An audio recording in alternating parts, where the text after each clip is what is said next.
Deeply stirred, we stepped into the fire, recalling the oft-told tale of the termites. They lived about 600 years ago in William Tell's time, when Switzerland was ruled by the cruel Gressler. The tyrant forced Tell to shoot an arrow at an apple on top of his young son's head.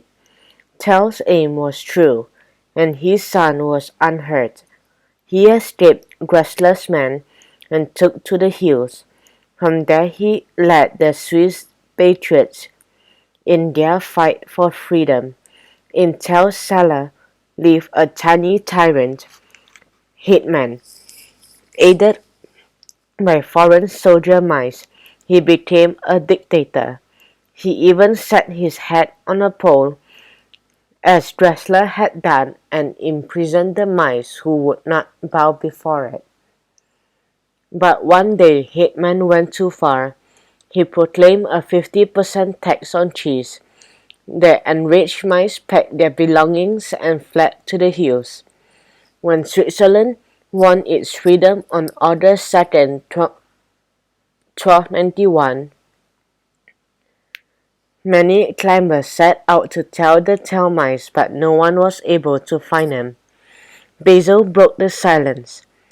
Brass there the mouse who has not longed to find the lost colony. I'll take the case, Haderach. I'll question the Faversham sisters. They live in Kassadorf. There the mountaineers meet.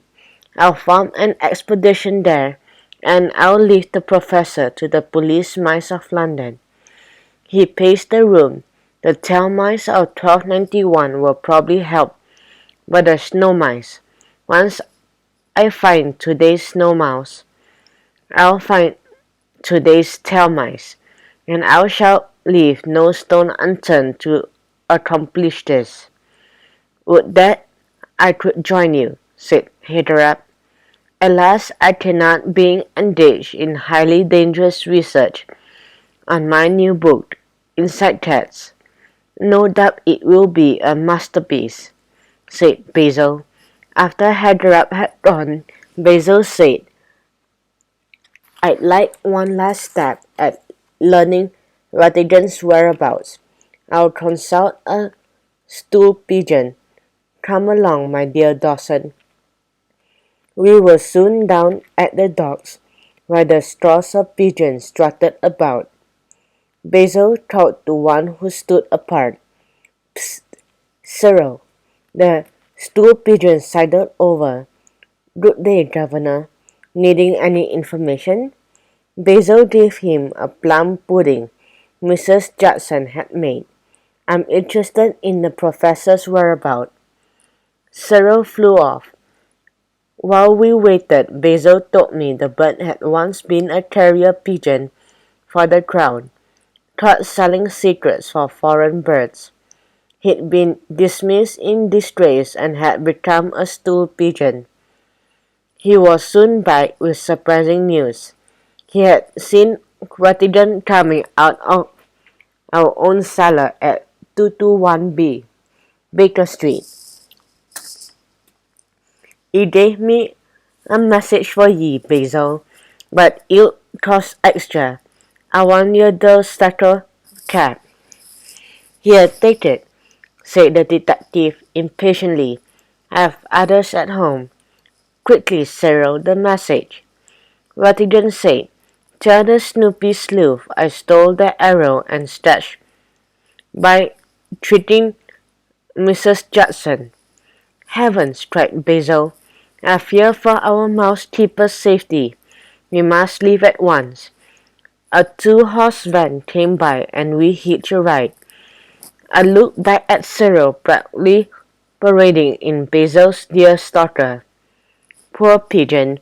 The other snatched it from him, passing it from beak to beak until it was torn to tatters.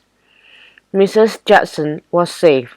A messenger mouse had come for the arrow and the stretch, saying we had sent him.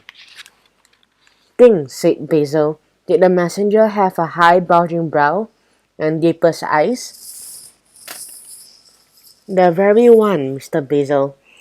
He spoke the king's English, and he was so polite too.